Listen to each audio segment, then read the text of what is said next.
السلام عليكم، إن شاء الله تكونوا كامل بخير وعلى خير. وصفتنا لليوم هي صابلي بدون شوكولا بطريقة اقتصادية، صابلي الورقة. على ما أظن هذه الوصفة حصرية في اليوتيوب، ما داروهاش من قبل، والله أعلم.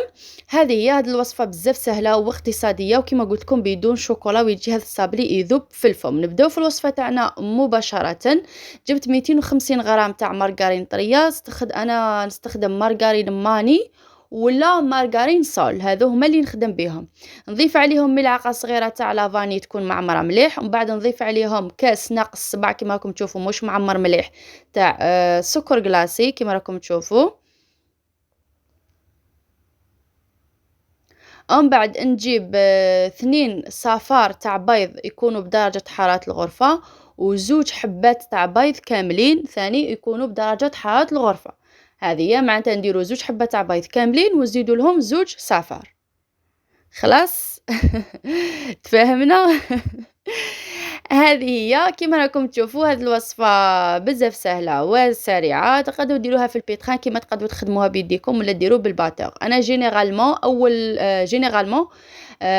ندير نخدم بالباتور. اول مرة درتها في البيتخان. هذه هي. المهم كي ديروها في البيتخان ما تخلوهاش تضرب بزاف، وانا هنايا راني نسرع في الفيديو برك مع الاول، برك ضربتها بالخف. سرحت السرعة تاع البيتخان، ومن بعد نقصت السرعة. هذه هي. نخليها تضرب مليح مليح حتى يولي اللون تاع الخليط تاعي كيما راكم تشوفوا، اصفر فاتح كيما راكم تشوفوا. هنايا ملاحظة فقط، كي نولي نضيف الفرينة نقص السرعة تاعي، نديرها في النيميرو 2. نقولوا ديروها في النيميرو 2 في حالة ما درتوه في البيتخان. انا هنا راني مسرعة الفيديو، سي بوغ سا يتبان لكم السرعة قصوى. المهم نبدا نضيف الفرينه تاعي تدريجيا كما راكم تشوفوا. الفرينه اللي كنت نخلطها من قبل، ونضيف كيس تاع خميره كيميائيه. استخدمت انا نواره، من الاحسن استخدموا نواره خير من كريمه، نورمالمون نسموها كريمه. ما تعجبنيش بزاف، نبغي الخميره الكيميائيه تاع نواره ما تخسر لكمش الشكل تاع الصابلي. هذه ديروا وحده كامله، ونضيف نكمل نضيف الفرينه تاعي حتى نتحصل على عجينه تكون طريه. نغطيها الا كان عندكم الوقت، غطوها وخلوها ترتاح. يا لو كان ربع ساعه في الثلاجه ومن بعد خدموا بها، ولا ما كانش عندكم الوقت خدموا بها مباشره. جبت هنا سنيوه رشيتها بالفرينه كما راكم تشوفوا، خاطش انني متاكده بلي السنيوه تاعي ما تلصقش. وانتم الا كنتو شاكين في السنيوه تاعكم ولا السنيوه تاعكم تلصق، ديروا لها ورق الطبخ. خلاص. فوق كيما راكم تشوفوا فوق السطح العامل رشيت شويه فرينه، وبعد جبت ورق الطبخ. ورق الطبخ علاه نديرو فوق العجينه باش كي نبدا نحل فيها ما يديروش هذوك التشققات وكامل. سيو قد ما نقدروا يساعدك باش تجي العجينه تاعك ليس. كيما تقدروا ثاني من التحت ما ديروش فرينه، ديروا ساشي تحلوا عليها العجينه، ولا ديروا ورق الطبخ ثاني من التحت، ولا ديروا غلاف بلاستيكي يساعدكم ثاني. انا كل مره وكيفاش خطرات ندير خطرات ما نديرش.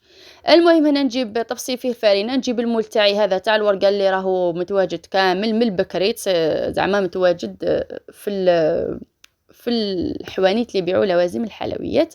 نطبع كامل العجينه تاعي. العجينه حليتها بسمك ماشي خشين بزاف وماشي رقيق، السمك تاع واحد ونص سنتيم هكا، ماشي خشين بزاف وماشي رقيق، زعما ماشي رقيق بزاف، باسكو ديروا حسابكم فيها الخماره، فراح يطلع شويه الحجم تاعها. وكما قلت لكم خماره تاع نواره هذيك ما تخسرش، عجبتني تعجبني دائما كي نخدم بها، ما تخسرش الشكل تاع الكاطو.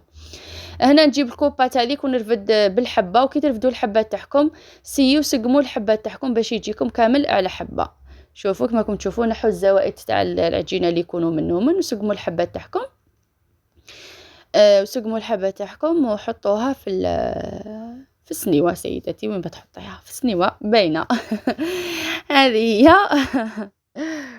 نخليكم تزيدوا تشوفوا كيفاش كنت نرفد في الصابلي تاعي ونحطه في السنيوه.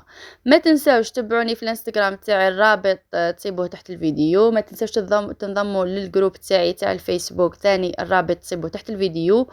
وتبحثوا لي الاسئله تاعكم على وصفاتي في الصفحه تاعي في الفيسبوك ولا الانستغرام. هنا من جهه اخرى راح نجيب هذيك الخليط اللي راح ندهن به من فوق الصابلي تاعي، اللي هو متكون من صفار بيضاء تكون درجه حراره الغرفه. من بعد نضيف هنايا ملعقه كبيره تاع كاكاو ونضيف شويه تاع حليب ونخلط. انا هنا كي خلطت حسيت باللي الخليط تاعي راهو شويه جاري، زدت له شويه كاكاو. هذه هي كيما راكم تشوفوا. نزيد شويه تاع حليب. هنا استخدمت كونديا ولا ديروا حليب تاع الشكاره كيما تبغوا، ديروا الحليب المتوفر. ومن بعد نقعد نخلط كيما راكم تشوفوا حتى تحصلوا على خليط ما يكونش ثقيل بزاف، زعما ماشي ثقيل بزاف بزاف وماشي مايه، نقولوا ماشي جاري، باسكو راكم راح تدهنوا به باش كي تدهنوا به ما يقعدش يسيل لكم منه من على الحبات تاعكم ويبدا يبان ماشي شباب. فهمتوني؟ هنا بعد ما خلطت الخليط تاعي كيما قلت لكم زدت شويه كاكاو. باغ كونطخ انا طحت فيه واحد الكاكاو، ما على باليش اسكو كامل نتوما طحتوا في هذا الكا ولا غير انا. شغل حسيتها تشرب السوائل بزاف. دوك هنا كي درتها وخلطت عادي كان الخليط تاعي نورمال، من بعد قاعد ينشف لي قاعد يتماسك. المهم كي تشوفوا الا طحتوا في نفس باسكو خطره واش نطيح في الكاليتي تاع الكاكاو، الا طحتوا في نفس الكا عادي وشفتوا الخليط تاعكم تماسك عاود شغل تشرب كامل دوك السوائل وتماسك، زيدوا غير شويه تاع حليب يعاود يطلق روحو. هذا ما كان، هذا هو هذا هو السر سيداتي. عادي ما تتقلقي ما تنرفي، ما نورمال، باسكو راكم عارفين كل خطره وكيفاه الكاكاو اللي يطيحوا فيها. كيما الفارينه انواع الكاكاو فان كل خطره واش نطيحوا فيها. صراحه هاد الصابلي امي هي اللي كانت تديرو بزاف، ما نكذبش عليكم. وكان يعجبنا بزاف. وامي تعيط له الصابلي تاع المخروط، باسكو شوفوا هنايا بعد ما ندهنوا كامل الورقه تاعنا ندهنوها بالبانسو. تجيبوا بانسو صغير من الاحسن باش يساعدكم في الخدمه. ندهن كامل سطح الورقه تاعي كما راكم تشوفوا. من بعد نجيب قرط تاع زليمات ونقعد نخرط في الصابلي تاعي كيما راكم تشوفوا على شكل ورقه. كيما راكم تشوفوا راهي واضحه الطريقه اللي راني نتابع فيها. عادي كل ما نقولوا تخرطوا حبه، زعما كل ما تخرطوها تروحوا هذاك القطع تاع الزليمه تمسحوه مليح تعاودوا ترجعوا الحبه الزوجه. هنا كيما راكم تشوفوا هذه هي طريقه الدهن. عادي تدهنوه بطريقه سهله وسريعه كيما راكم تشوفوا. دهنوا الصابلي تاعكم وتكملوا تدهنوا 2-3 حبات ومن بعد تعاودوا تخرطوهم هكا بالزليمات. وكي تخرطوهم حاولوا شغل توشوا العجين، شغل العجينه تاعكم تخرطوها باش كي يطيب وينتفخ شغل هذوك الفتحات يزيدوا يتحلوا وتبان. ديجا راني حطيت لكم الصوره تاعو مع التالي كيفاش يجي داير. هذه هي. هنا نكمل كيما راكم تشوفوا ندير الشكل تاعي هذاك تاع الورقه بالقرط تاع الزليمات. تشوفوا راني ندير بالوحده ونمسح، بالوحده ولا بالزوج ونمسح، بالوحده ولا بالزوج ولا ونمسح. هذه هي. في نفس الوقت نكون دايره الفرن تاعي يسخن على درجه 180 درجه. خلوه يسخن حوالي 10 دقائق ولا ربع ساعه ودخلوا الصابلي تاعكم يطيب من التحت. كي يطيب تشوفوه تحصل على لون يكون بني فاتح. شعلوا له من الفوق حوالي دقيقه ولا برك وخرجوه. هذا ما كان غير يشم النار من الفوق وخرجوه. كي تخرجوه حاولوا تجوا ديروا له المعجون ونوات كوكو وهو دافي. هذه هي. المهم كما راكم تشوفوا الصابلي تاعي طاب لي على حبه. شوفوا الشكل تاعو كيفاش يجي داير، يجي في ذوك التشققات يجي روعه. هذه هي. نجيب المعجون ما تضيفوا له والو. ندهن به الحبه تاعي كما راكم تشوفوا. بعد ثاني ندهن كامل الحواف ونغطسوه في نوات كوكو. تبغوا ترمدوه في الكوكو محمص، تبغوا في القطايف محمصين كيما تبغوا. هذه هي كيما راكم تشوفوا. المهم هذه اول وصفه درتها انا في العيد. انا مهم عندي واحد 3 جوغ ولا ملي درتها مي ما قعدتش باش نحطها لكم. هذا ما كان. باذن الله نحط لكم كامل الوصفات اللي راح نديرهم هذا العيد. هذه هي كما راكم تشوفون. نكمل ندهن كامل الحبات تاوعي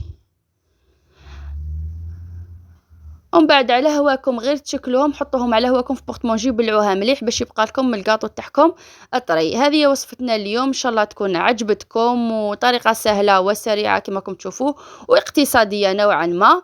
هذه بارابور للصابلي تاع الشوكولا اللي تقلاصوه بالشوكولا وكامل. المهم ان شاء الله تكون عجبتكم هذه الوصفه. نتلاقاو في وصفه ثانيه ان شاء الله. السلام عليكم.